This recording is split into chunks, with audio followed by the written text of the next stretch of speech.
with me today for a chat is Anne Brooks of AmiAmi Drinks. Anne, tell me about the company and about you. So in a nutshell, back in 2018, I just come back from a very indulgent festive season in France, and I repeated the indulgent festive season in Scotland as well. So I'm lucky to have two countries to celebrate. But by the 1st of January, I was really jaded. Too much food, too much drink, too much good time. And as everybody does, I thought, right, New Year's resolution, more exercise, more healthy nutrition. That's my New Year's resolution.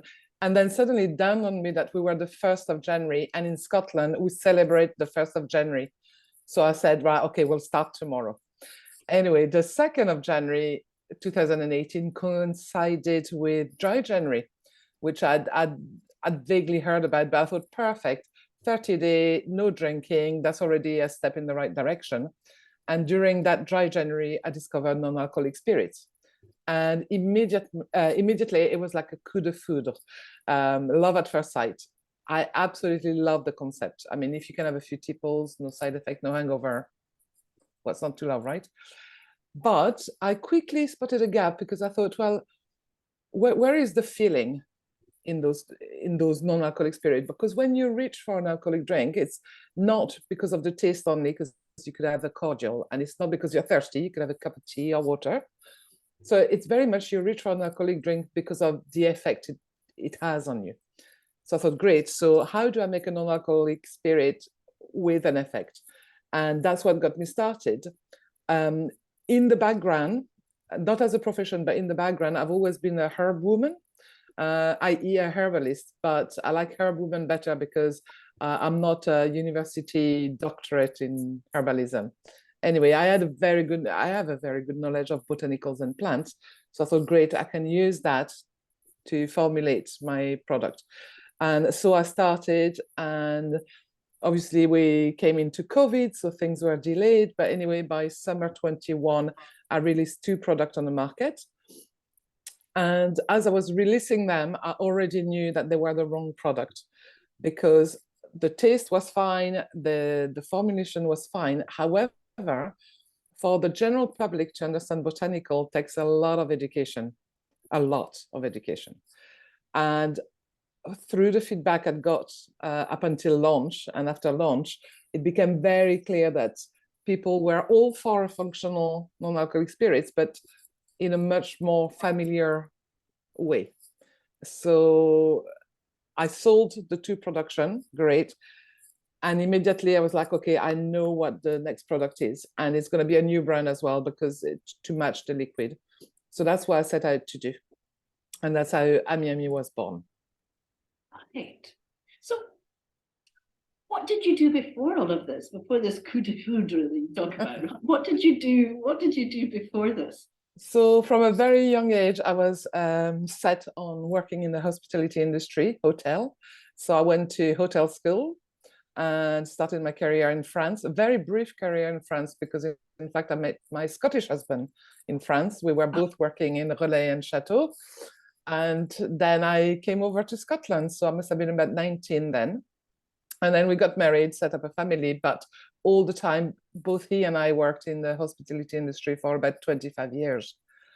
Then in 2014, and you have to understand that hospitality on the ground is a very tiring job, especially when you're running your own businesses. It's a 24/7. So we decided to change career at that point. And I retrained as a software developer because I highlighted that actually the tech scene in Edinburgh was very buzzing and had a lot of opportunities. So I thought, right, that's what I'm going to do. And I'm a rubbish software developer, to be honest. My brain is not wired to be a software developer. However, because of my previous business experience, I eventually landed a job of operation director for Zettel PayPal. And I was, it was a steep learning curve, moving from hospitality to tech, but I took to it like fish to water. Eventually, about 5-6 years later, I decided that, the American corporation world not quite for me really, because when you're in such a large company, your ability to move the needle is greatly reduced. And I don't like that. I like to be able to have an impact and see that impact actually on the ground.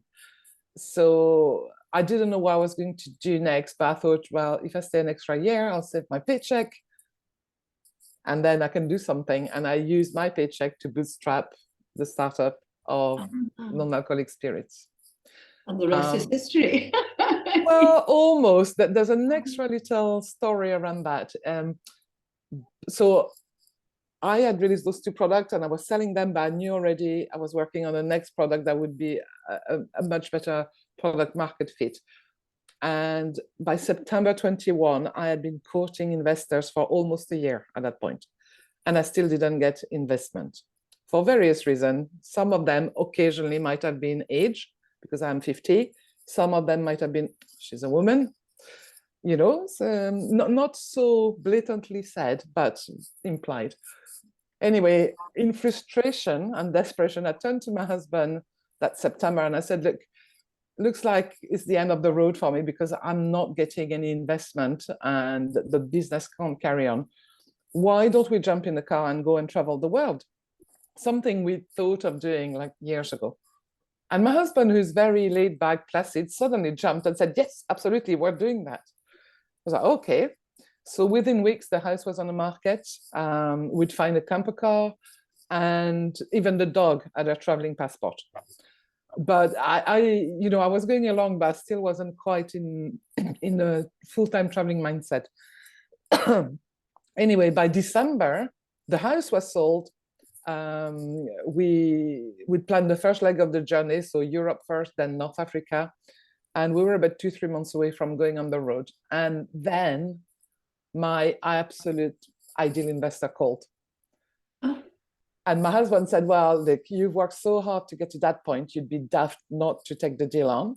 On the other hand, because he's a little bit older than me, he said, if I wait for you to be finished, I probably will be too old to start to travel. So I'm going to start traveling while you're building your business. And then we'll meet in the middle whenever we can. And that's how we've been operating for the past year almost. So how interesting. So there you are. That's AmiAmi and me in a nutshell. So while you are concentrating on your business, he's away, and then you meet up somewhere exciting. So what places have you met up? Well, he's been spending 5-6 months in Morocco and Mauritania lately. So this December, I flew over to the Western Sahara Desert, and we brought the kids with us as well. So we had a family reunion in the desert, and that was fantastic. So, so I've made him promise me that he was staying in sort of the area of Europe this year coming, so I can go and meet him quite easily. And hopefully he'll be back home for Christmas very quickly. But then after that, he's going to go on, longer, further away adventures. But I think that a few of our friends and family thought we were separating or divorcing, and that's not the case, because I was trying to explain to them, just because you're a couple doesn't mean you're one person, you're two people, and each person has to follow their passion or their calling. And yeah, practically it's not very practical, but it works for us anyway. So there are many ways to live a life.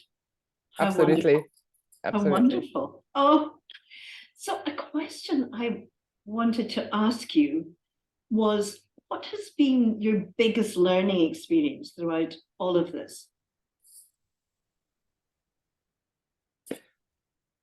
I think it's the same as when I was in hospitality before. It's all about people. You can talk about success. You can talk about building a great brand, a product, a company.